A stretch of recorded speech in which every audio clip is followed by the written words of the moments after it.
मानसिक परिक्रमा लगाता है उसको वास्तविक परिक्रमा का फल प्राप्त होता है। क्योंकि गोवर्धन महाराज की परिक्रमा 7 कोस की है। आपने भजन में अभी श्रवण किया, 7 कोस की दैव परिक्रमा, 21 किलोमीटर की गिरिराज महाराज की परिक्रमा है। और गोवर्धन महाराज की महिमा ऐसी है, ये तो महाराज श्री कथा के माध्यम से हम सबको श्रवण कराए। भागवत तो कहती ही है कि गोवर्धन की महिमा और बांके बिहारी की महिमा क्या है, पर हमारे ऊपर घटित हुआ गोवर्धन महाराज की महिमा और बांके बिहारी की महिमा। वृंदावन में जब हम भागवत का अध्ययन महाराज श्री के सानिध्य में करने गए तो एक समय ऐसा आया कि बड़ा परेशान हो गए। ना रहने की व्यवस्था बन पाती थी, ना भोजन की व्यवस्था बन पाती थी। हारा हुआ मन लेकर के बांके बिहारी के दरबार में गए। बांके बिहारी के दरबार में सिर्फ एक ही अर्जी लगाई कि भाई आपका दरबार है और यहाँ तो कोई कभी परेशान होता नहीं है, राधा रानी की ऐसी कृपा है।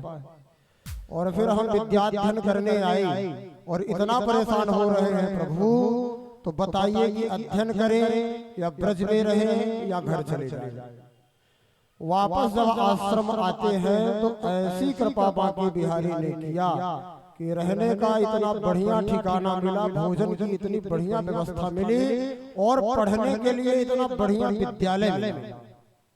कभी ऐसा होता है कि पढ़ने के लिए विद्यालय सही नहीं मिल पाता है, पढ़ाने वाले गुरुजी सही नहीं मिल पाते हैं, बहुत सारी विलक्षण दशाएं होती है जीवन में। तो ब्रज की इतनी महिमा है। गोवर्धन महाराज की परिक्रमा श्रद्धा भक्ति के साथ यदि हम लगाते हैं तो 6 महीने के अंदर यदि आपकी मनोकामना पूरी ना हो तो बताइए। हाँ, निष्ठा सच्ची होनी चाहिए। क्योंकि पूज्य महाराज श्री ने कथा में बहुत सारे भक्तों की कथा आप सबको श्रवण कराई। यदि सच्ची निष्ठा है तो भगवान अपनी मर्यादा को भी तोड़ करके भक्त की रक्षा और भक्त की मर्यादा रखने के लिए प्रकट हो जाते हैं। तो गोवर्धन महाराज की झांकी हम आप सबके सामने विद्यमान है। गोवर्धन महाराज का हम सब पूजन करेंगे और जगह भी ऐसी बनाई गई है कि परिक्रमा करने के लिए भी पर्याप्त जगह है। जो भी पूजन करेंगे एक परिक्रमा लगा करके अपने स्थान पर बैठ जाए। पूजन करने के पहले कल की चर्चा किया जाए। कल भागवत का कौन सा दिन है किसी को याद? किसी को याद नहीं? कल भागवत का 6वां दिन, और 6वें दिन क्या होता है बताइए? 6वें दिन कौन सा उत्सव यहाँ मनाया जाएगा? अरे कल भगवान का रुक्मणी मैया के साथ विवाह होना है। तो कैसा विवाह? भगा करके ले जाते हैं रुक्मणी महारानी को भगवान।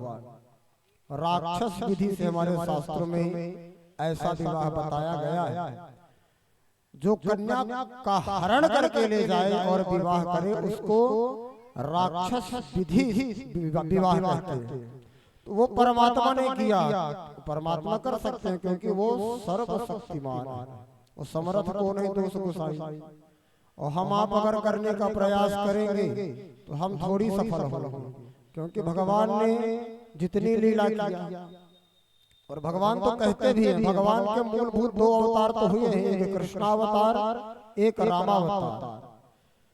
तो अवतार जो हुए हैं भगवान ने लीलाओं का जो चित्रण किया, जो हमने लीलाओं के दर्शन किए, उन लीलाओं को हम अपने जीवन में उतार सके। शास्त्र हमको जीवन जीने की राह बताते हैं।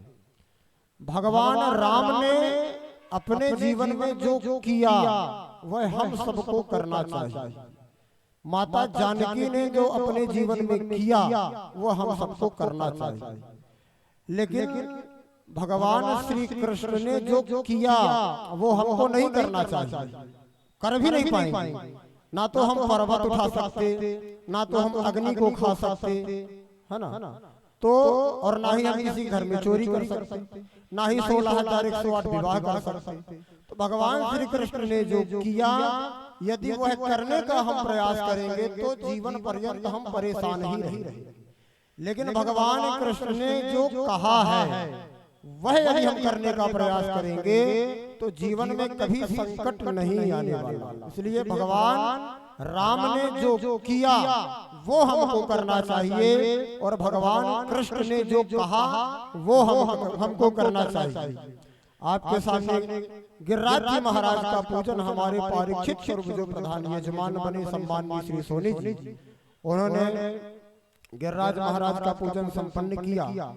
अब भगवान को 56 भोग लगा रहे हैं।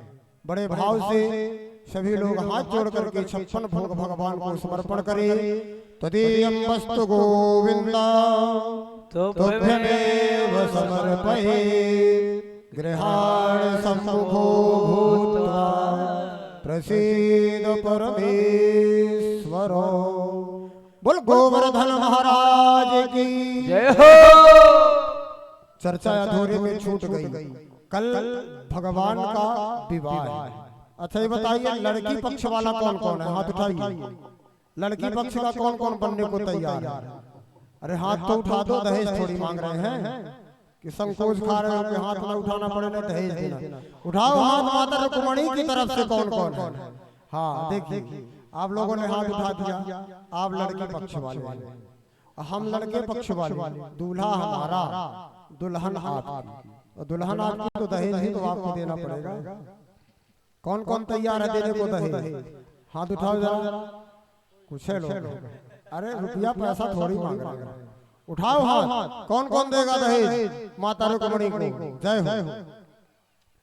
मैं देख रहा हूं पूज्य महाराज श्री ने कथा के माध्यम से जो हम सबको श्रवण कराया कि रसिका भुवि भावुका। कथा का महत्व कौन समझेगा?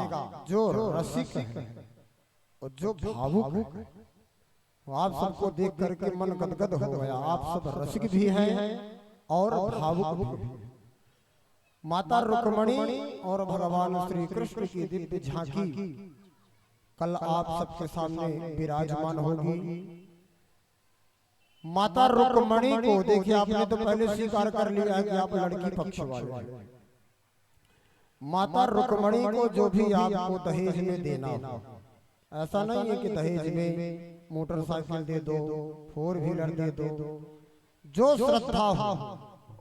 कोई माता जी के लिए चुनरी समर्पण कर रहा है, कोई माता जी के लिए साड़ी समर्पण कर रहा है, कोई माता जी के लिए सिंदूर समर्पण करके माता से प्रार्थना कर रहा है कि हे मैया आपको हम सिंदूर समर्पण कर रहे हैं, उसके फलस्वरूप ऐसा आशीर्वाद प्रदान करिए कि हमारा भी सिंदूर सदैव बना रहे और हमारे अंदर जो विकार भरे हुए हैं भगवान कृष्ण के चरणों में समर्पण करना है कि हे प्रभु आप सर्वशक्तिमान हैं, आपका ही एक ऐसा शरण है, आपकी ही शरण में आकर के हमारे सारे विकार नष्ट हो सकते हैं, कोई दूसरी जगह नहीं। हम आपके शरण में आए तो प्रभु हमारा मन निर्मल बना दीजिए।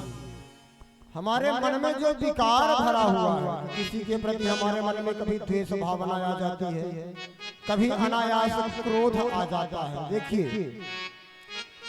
एक बात का आप कभी प्रैक्टिकल करिएगा, जब मन विचलित हो तो भगवान के सामने आप 10 मिनट एकाग्रचित्त होकर के जब बैठेंगे आपका मन शांत हो जाएगा।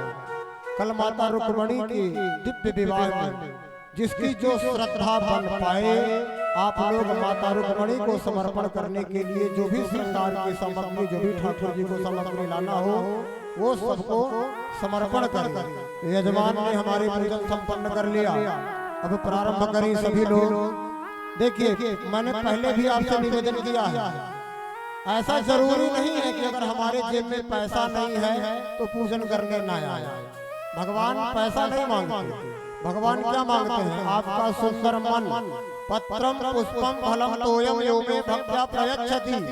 भगवान को श्रद्धा से हम पत्र समर्पण कर दे, पुष्प समर्पण कर दे, जल समर्पण कर दे, फल समर्पण कर दे, वो भी हमारे ठाकुर जी स्वीकार करते हैं। तो सभी लोग एक एक करके आए, गोवर्धन महाराज का पूजन करें। हमारी वैदिक ब्राह्मण गोवर्धन महाराज का पूजन करवाने के लिए उपस्थित है। और कल झांकी के माध्यम से आपको महारास के भी दर्शन होंगे कि भगवान कैसे निधिवन में गोपियों के साथ महारास रचाते हैं। कथा के माध्यम से आप सब श्रवण भी करेंगे और झांकी के माध्यम से दर्शन भी करेंगे।